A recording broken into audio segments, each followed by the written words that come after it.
We've had a failure of one of the main sewers in the city. The sewer itself is called the Eastern Force Main, which conveys wastewater from the north of the city to one of our main treatment facilities at Coombaba.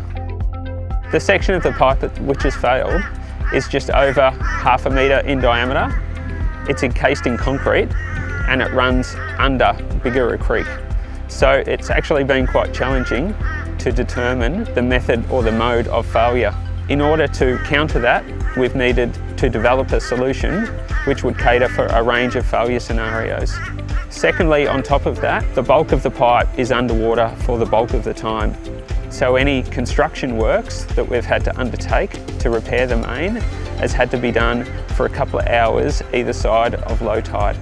So we've firstly fixed the issue by isolating the main and directing the flow which has previously run through the main through the rest of the city's wastewater network. Secondly, since the failure, we've been working with a number of organisations, both locally and internationally, to identify a range of solutions which could be used to repair the main, keeping in mind that we needed to get the main back online quickly with minimum impact to the local community. The solution that we've adopted is a flexible liner made by Primus Line in Germany.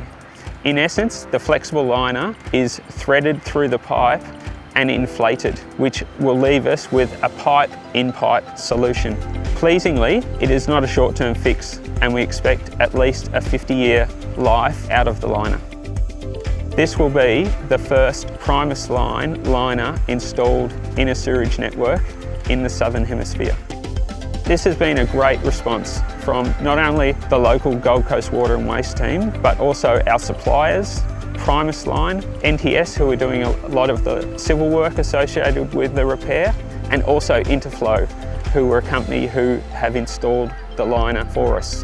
The liner that we've used is not typically available ex-stock in Australia. So Sydney Water has come to the party and lent us some liner that they had in stock, and we've also borrowed a number of tools which we needed for the installation from Queensland Urban Utilities in Brisbane. It has been a great team and whole of industry response.